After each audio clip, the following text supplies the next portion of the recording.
ಎಲ್ಲರೂ ಹೇಗಿದ್ದೀರಾ? ನನ್ನ ಹೆಸರು ವೀಣಾ. Welcome back. ನಾನು ಅಕ್ಕ ಪಾರ್ಲರ್‌ಗೆ ಹೋಗಿದ್ವಿ. ನಂದು ಅಕ್ಕಂದು ಹೇರ್ ಕಟ್ ಮತ್ತು ಐಬ್ರೋ ಮಾಡಿಸ್ಕೊಳ್ಳೋದಿತ್ತು. ಅದಾಗಿಂದ ಶಾಪಿಂಗ್ ಮಾಡೋದಿತ್ತು. ಡೈಲಿ ಯೂಸಿಗೆ ಹಾಕೋದು ಅರ್ಬಿ ತೊಗೊಳ್ಳೋದಿತ್ತು. ಆಮೇಲೆ ಏನೇನೋ ಒಂದು ಸ್ವಲ್ಪ ಸಾಮಾನು ತೊಗೋದಿತ್ತು. ನಾವು ಇಷ್ಟು ಸಾಮಾನು ತೊಗೋತೀವಿ ಅಂತ ಅನ್ಕೊಂಡೇ ಇದ್ದಿದ್ದಿಲ್ಲ. ನಮ್ಮಿಬ್ರಿಗೂ ಅಂದ್ರೆ ಒಬ್ರು ಬ್ಯಾಗ್ ಹಿಡಿಬೋದು. ಬಟ್ ಅದು ಒಬ್ರು ಕಡೆನೂ ಹಿಡಿಲಿಕ್ಕಾಗಿಲ್ಲ ಅಂತ ಅಕ್ಕ ಒಂದು ಸೈಡ್ ಹಿಡಿದಿದ್ಲು, ನಾ ಒಂದು ಸೈಡ್ ಹಿಡ್ಕೊಂಡು ಹೋದ್ವಿ. ಇದು ನೆಕ್ಸ್ಟ್ ಡೇ ವ್ಲಾಗ್ ಚಾಲೂ ಮಾಡ್ತೀನಿ. ಕಾಲೇಜ್‌ಗೆ ಹೊಂಟೀವಿ. ನಮ್ಮ ಇಬ್ರದ್ದು ಫ್ರೆಂಡದ್ದು ಬರ್ಡೇ ಇತ್ತು. ನಮ್ಮ ಇಂಟರ್ನಲ್ ಇದ್ದಿದ್ದ ಕಾರಣ ಸೆಲೆಬ್ರೇಟ್ ಮಾಡೋಕ್ಕಾಗಿಲ್ಲ. ಇವತ್ತು ಬಿಲೇಟೆಡ್ ಬರ್ತ್ಡೇ ಸೆಲೆಬ್ರೇಟ್ ಮಾಡಕತ್ತೀವಿ. ಕೇಕ್ ತೊಗೊಂಡು ಕಾಲೇಜಿಗೆ ಹೊಂಟೀವಿ. ನಾವು ಮುಂಜಾನೆ ಕಾಲೇಜಿಗೆ ಕೇಕ್ ತೊಗೊಂಡು ಹೊಂಟೀವಿ.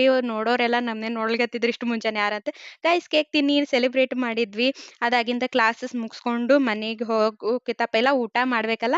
ಊಟ ಮುಗಿಸ್ಕೊಂಡು ಹೊಂಟಿದ್ವಿ ಬಸ್ ಸ್ಟಾಪಿಗೆ. ಏನಾಗ್ಬಿಡ್ತು ಗೊತ್ತೇನು ಗೈಸ್, ಅಲ್ಲಿ ಬಸ್ ಬಂದು ನಿಂತಿತ್ತು. ನಾವು ಓಡ್ ಹತ್ತಿದ್ವಿ. ನಮ್ಗೆ ಇಷ್ಟು ಹೇಗೆ ಬಂತು ನಮ್ದು. ಇದು ದರಸಲ ಇದೇ ಆಗ್ತದೆ ನಮ್ದು ಏನೇ ಮಾಡಿದ್ರು.